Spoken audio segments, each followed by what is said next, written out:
no access to water. You turn on the tap, not even a drop.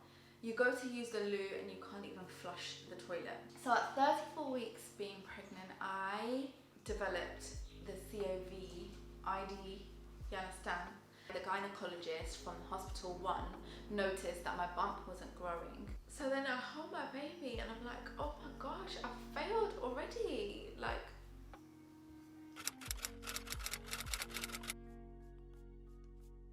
welcome to another video, guys. Thank you so much for being here. I'm Krupa. I make faith-based content here on YouTube, and today I'm going to be talking about my labor experience here in Ghana.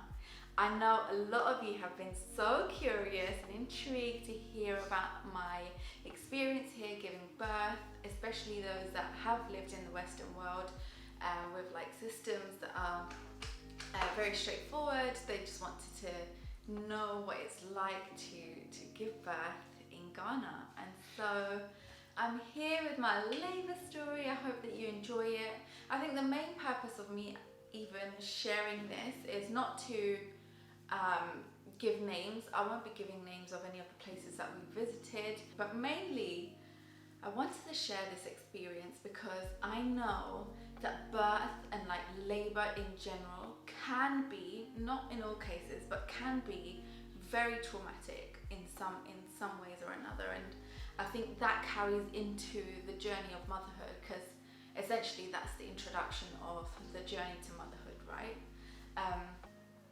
And so I just wanted to bring some awareness to that. If someone is going through a similar situation like I have, like you'll be hearing in a moment, then yeah, I just wanted to draw some light to it and hopefully encourage someone that might be going through something similar.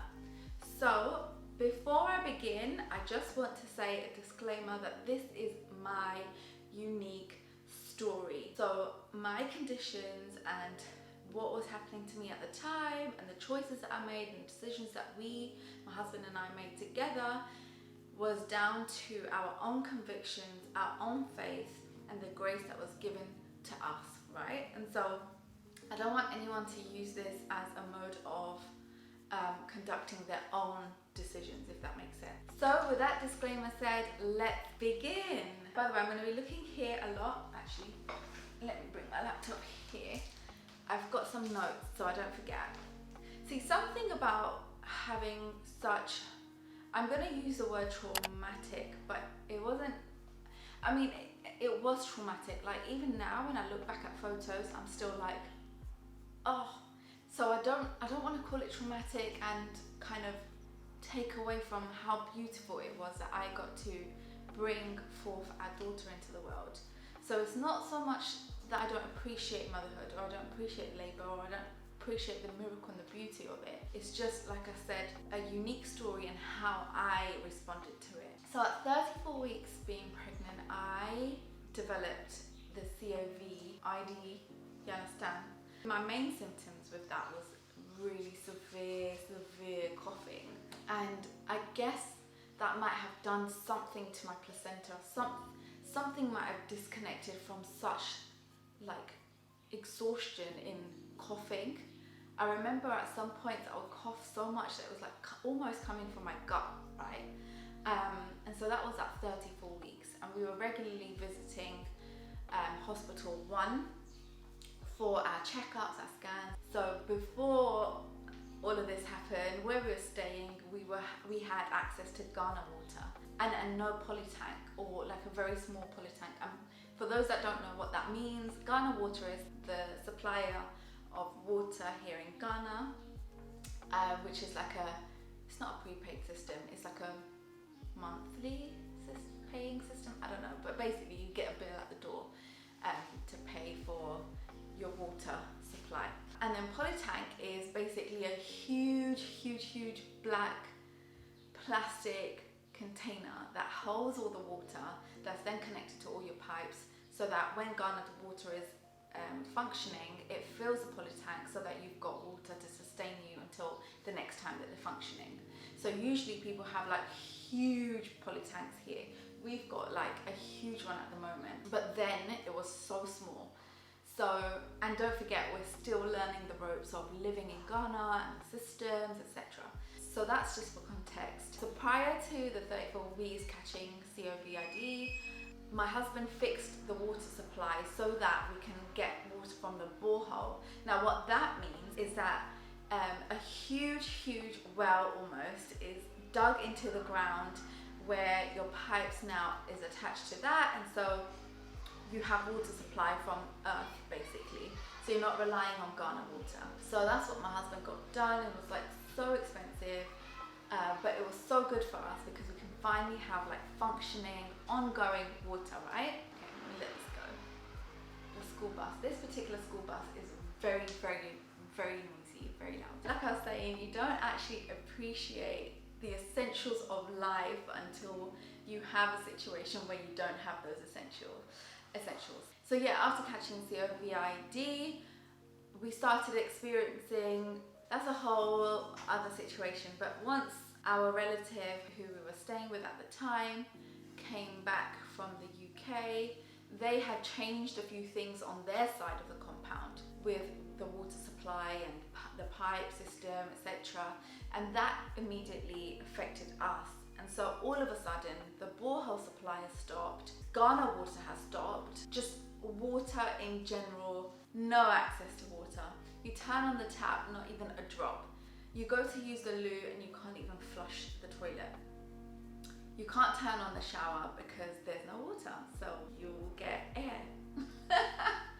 And so this was obviously very stressful for us. Like I said, when you've come from the Western world where water is just like nothing, right? You just turn on the tap and don't think about it.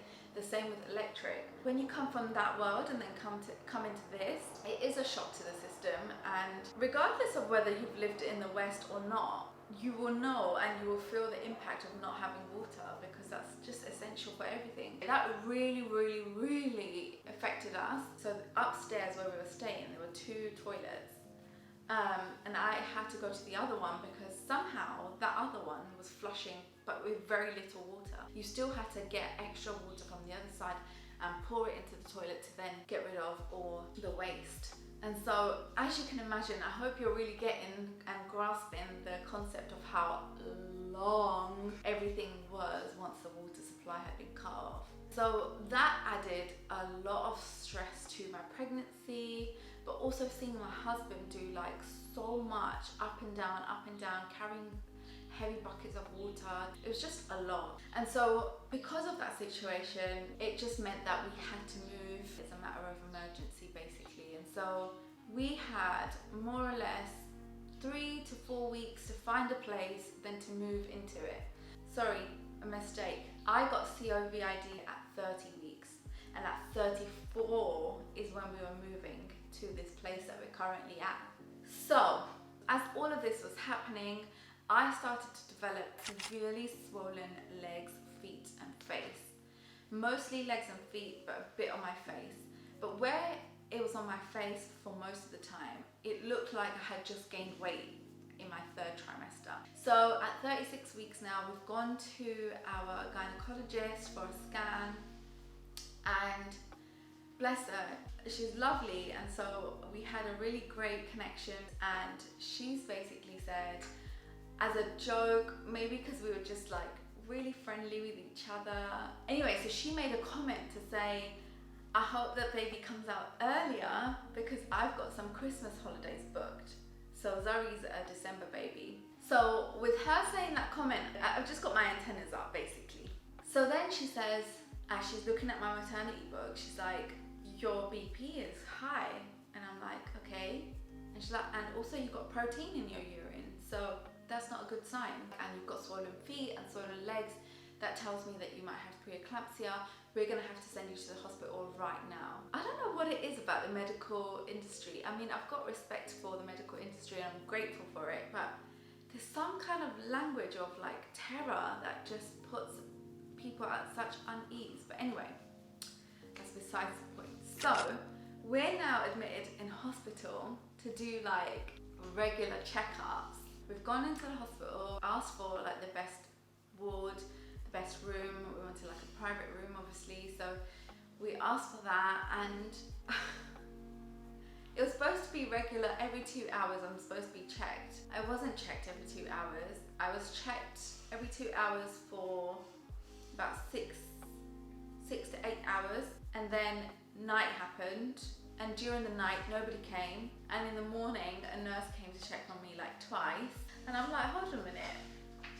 The point of this was to regularly check my preeclampsia and to check my blood pressure, right? So I was on medication and there was no checkup, so I'm like, what is going on, my friends?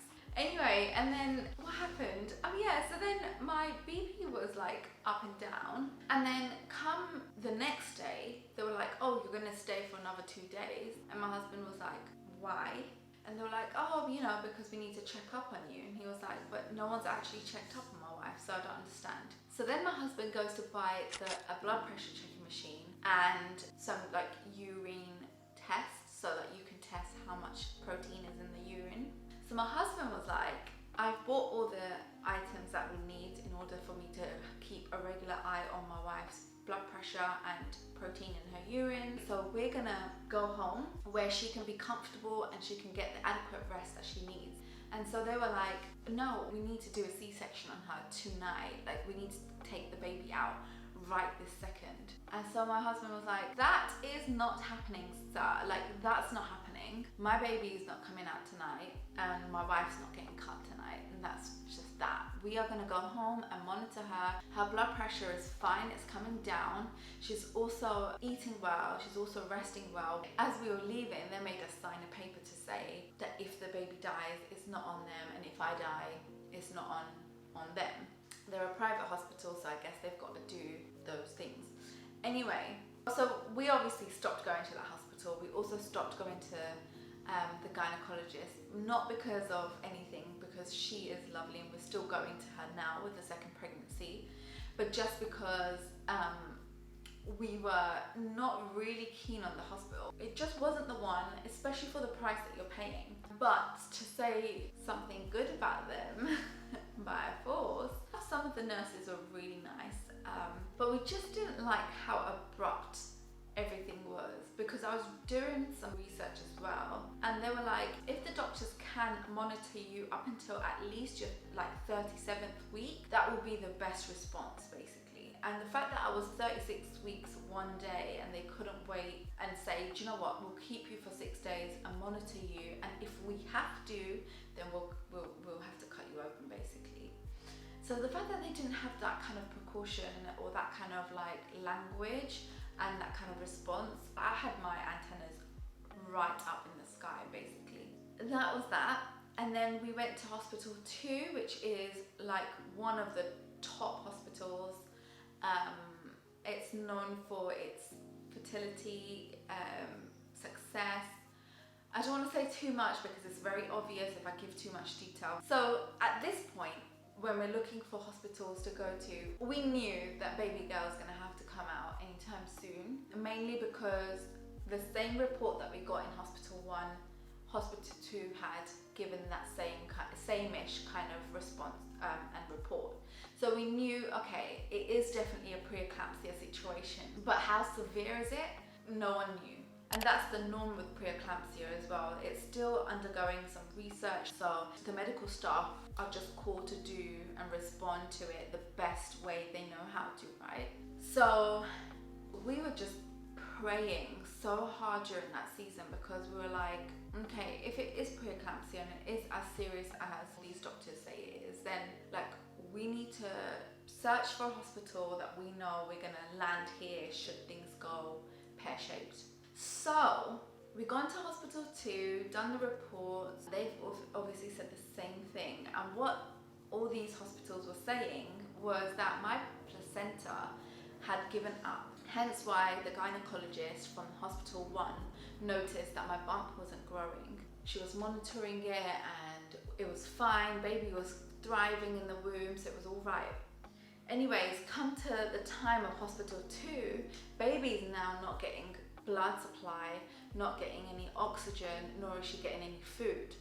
So at 36 weeks and 3 days, she's it's confirmed that she's not getting any of those. And so we were like, whoa, all of this was so traumatic. I can't even put into words what it felt like. I felt like I was going to lose my baby, but then at the same time had faith that the Lord who had given me this baby is going to hold her through till the end.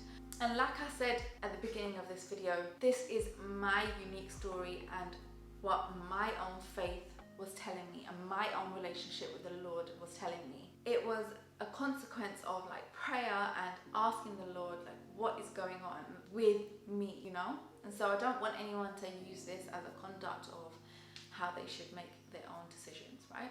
So we go to hospital 2, and so the way that we do our finances, it takes a day to get the transfer from pounds to cedis, which is the currency that we were going to use to make the payment to give birth here in Ghana. My husband was starting to do that transaction and it was quite a bit, so we had to wait until we get the best rate and stuff like that. Anyway, we go to hospital 2 and they all have different rates. So the first guy, the guy at the reception, said price X. The second guy, the guy in the maternity ward, said price Y.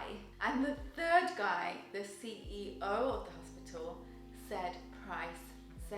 So we're like, hold on a minute, it just keeps rising and rising and rising. We're like, yo. Anyway, so as you can imagine, that wasn't the best experience at all, to not know exactly how much it's going to cost us. But we were still willing to overlook that because our main priority was to get Zoe out. So whilst I'm having the ultra scan in the evening, Leslie asked to see the CEO, and I tell him what's been happening and the prices and all of this stuff. And I explained to him that because my amniotic fluid is very low at this point, something ridiculous like 3% left in my womb. And so it wasn't the best of places for her to thrive at all. So I was like, because my amniotic fluid is low, I've been advised by a lovely midwife that I had been speaking to. I've been advised by her that I can't be pushing the baby, because if I push, because there's no pressure of the amniotic fluid to help baby girl come out, the cord, what's it called? Oh my gosh, the cord. The umbilical cord will likely strangle the baby. And then we had another doctor tell us in the same hospital, so hospital 2, tell us that I shouldn't be pushing, it's not the best option for me. So the CS will be the best option, just to go straight into it. And then the nurse also said the same thing at hospital 2. Anyway, so then the CEO, we're talking to the CEO, and he was like, no, I think we should induce you and then give you 3 days to push, and then if baby is getting strangled, we'll just cut you open and take her out. So then we were like, okay, that's not gonna happen. So we were like, oh, we've decided we're gonna go for the CS route, and we'd like to start tonight, if that's okay, or tomorrow. And then he was like, yeah, that's fine, I just need payment right now. And we're like, but we don't know how many days we're gonna stay, we don't know what medication's gonna be used, or what do we know what we're paying for, basically. And he was like, you just have to pay. And we're like, wow, you're so focused on money right now, it's questionable as to whether we'd actually want to be under the care of someone that is only focused on money, you know? So anyway, we decided to X that hospital, and now incoming our labour hospital. So I asked the midwife that I had been talking to if she knows anyone that will do a really good job at a C-section. And she recommended this doctor. He was absolutely amazing. Like, the scar is very minimal. He was just so different to all the other doctors that we had experienced. He listened so well. There were a few things that I didn't want to happen to Zoe when she was born, that he listened to. Now it was like 5th of December and we wanted her out basically as soon as the doctor had said, now we need to take her out. So we ended up at this hospital, but this hospital was very low end of the private hospitals here in Ghana. The hospital was not aesthetically pleasing at all. I love Ghana, yeah, don't get me wrong, I love Ghana, I love it. Like, no one can tell me to move back to the West, I won't do it. But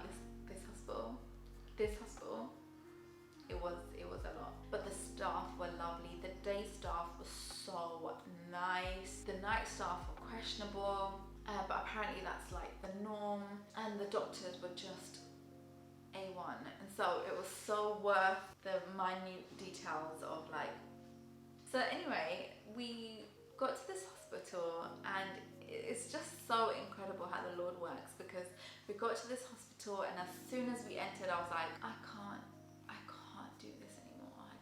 I don't have the capacity for it. And then I was asking the Lord, like, Lord, is this where you want us to stop and give birth? And I was just reminded that Jesus was born in a manger. I just felt like, wow, this is so humbling. It's crazy. Anyway, so I asked the Lord, and then I went to use the loo, which, by the way, was very nice. Like, their bathroom area was so nice. So nice compared to the room. So then I went into the bathroom area, and we had Zariel's name from beginning of time, basically. So I went into the bathroom, and the first thing I see is a cute little Z on the wall, and I was just like, oh, this is it. This is where Zari's gonna come out. This is where my baby girl is gonna be introduced to the world. So before the morning of Zari's arrival, which was on the 7th of December, we had like checks late night with the doctor, and I think it was like the 6th of December. Yeah, it was the 6th now. So 6th of December, and doctor comes in at like 9 p.m. to do a check on me, to say like, if we have to get the baby out, we'll do it now, or we might just wait until tomorrow morning. That way you've got the whole day of recovery ahead of you. And so he's come to do the check, and he was like, yeah, amniotic fluid, like basically there's nothing that the baby has got at this point. So all that night, we had the nurses come in, do the ultrasound just to hear her heartbeat, and we'll go. And then come the next morning, we was prepped for surgery. So we've gone into surgery now. The guy that puts the anesthesia into my back was just so lovely. Like, he's just so lovely. I was just telling him like, I've got back pains already, and he was just like massaging the area that was giving me backache, and he was just doing the injection at the same time. He was like, did that hurt you? And I was like, no. And he was like, you see, it's fine. And I'm like, he just reminded me of like someone that could be my dad, you know. And I was very, very vulnerable at that time, as you can imagine. Like, I know that I'm about to be giving birth to my baby girl, the moment that I've been waiting for, but also I'm not sure what to expect. And so the fact that he was so comforting and reassuring just gave me so much peace at the time. And so he asked like, would you like me to play any music to ease you? And I was like, yeah, but my husband's outside with my music, so is it possible for you to play some worship for me? And he was like, sure. And then he got his phone, he played a worship song of my choice, which was Gyra, I believe at the time, by Tribal Music, which is like one of my favorite songs. It goes, Gyra, you are enough. And that was so nice. And then basically they wouldn't allow my husband into the theatre, and I was like, they were like, no, it can't happen. The nurses were like, we just cannot let it happen. It's the rule of the theatre. So the guy that was doing the spinal injection, he was like, don't worry, we'll look past it this time around. Like, her husband needs to be here. She's very nervous. And I was just like, so lovely. And so Leslie was allowed to be there. And then he's just taking all these videos and stuff, playing worship music. Oh my gosh, I get so emotional every time I think about it, but it's just so beautiful. And then basically all we hear is like a loud cry, and we're like, so I was like to Leslie, is that my baby? He was like, yeah. I'm like, that's my baby. So yeah, like, she's here. So she was here, then she looked like an eagle. She looked really scrunched up and just very skinny and just skin on bones. And I was like, who is this? I had envisioned a really cute, chubby, little cutie, squishy girl, but she wasn't. She was like really wrinkled, and her nose was like scrunched up into my womb, I guess, and it had like molded that way, and she just looked like a little eagle, and I was like to Leslie, she's cute, but like I didn't imagine she looked like this. But now she is so scrumptious.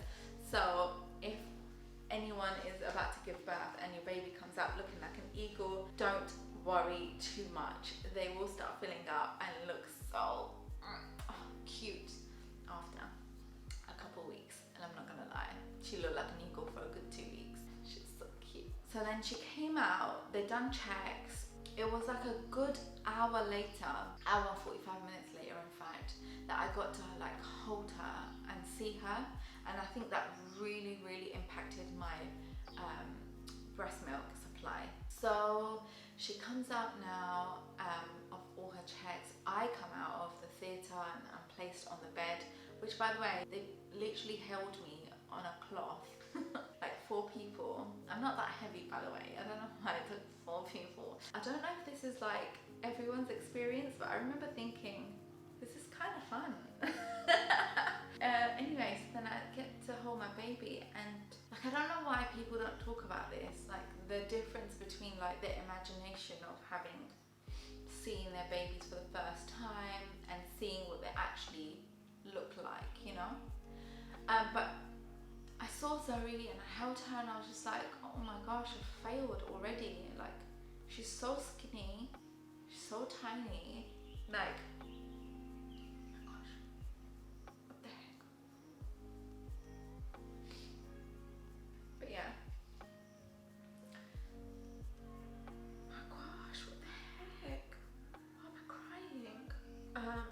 anyway, so then I hold my baby and I'm like, oh my gosh, I failed already. Like my body couldn't do what it needed to do to give my baby all that she needed. So how on earth am I gonna do things now? Like that was what I was dealing with. And so breast milk supply was just literally next to none, because she was so hungry as she came out, because as you can imagine, she hadn't eaten for how long. And so she was so hungry, and my body wasn't creating any milk for her, and I'm like, I mean, like I failed already. And so we then asked a midwife who's a lactation consultant to come in and do like a private session with us, and she helped me, and she was so helpful in terms of like different positions. And she was explaining that a lot of this is like mental, like it's a lot about my psychological well-being. And so if I'm too stressed out about it, it's likely to show in my supply. And the truth of the matter is my entire like end of pregnancy / labor experience was also traumatic, from like the water being cut off, then having to move, then having to like make a home out of this house whilst being heavily pregnant. Like all of that was just an addition to my labor experience, if that makes sense. And so I was holding so much weight from the trauma of all of those things and the stress of all those things, that I'm like, no wonder I'm feeling the way I'm feeling, and no wonder my body is responding the way that it's responding. So anyway, long story short, I'm now like trying to feed her, I'm trying to get her to latch onto me properly, and she's latching on so well that even the nurses were like, this baby is so strong that despite her story of like preeclampsia and then not having enough food, no blood supply, etc., she is so strong, she's latching on so well, like she's on another level. And I was receiving all those lovely things because I could see she was really seriously, I'm going to do a story on the glory of God over her life, but like she really was something else. I'm telling you, Zoe was and is something else. But like I couldn't really hold on to those things because my body was still believing and my brain was still believing I wasn't enough for my baby, you know? So my supply was questionable at the time, and I'm pumping so hard, my nipples are chapped, like it's severely bleeding at this point, that the milk is like more or less pink. So we gave baby formula during that time, and again, so much grief about that decision. Oh, it's crazy. how like my body is made for my boobs to be giving her enough nutrients, so I should really be trying. And I'm like, girl, you don't think I'm trying? You don't think I'm out here trying? Like, what is this? Hello. Nice, babe, guess what? Thank you. Oh my gosh, that's so lovely. In terms of my labour experience, that is how our baby girl entered this world. Breast milk is a whole nother situation that I'm definitely going to talk about in another video. I feel like this video will be way too long otherwise. I'm not going to say sorry for the tears. I don't know why I would be apologising for like natural emotion. So yeah, that brings me to the end really. I hope that you enjoyed this video. I hope that it's brought some encouragement to you, some light to how traumatic birth can actually be, and just some grace over your situations or over your new journey to motherhood if that's you. I just want to say, mums, you're doing a brilliant job. Like, it's difficult. So anyway, like I said, this is the end. I hope that you enjoy this video, and I shall see you in the next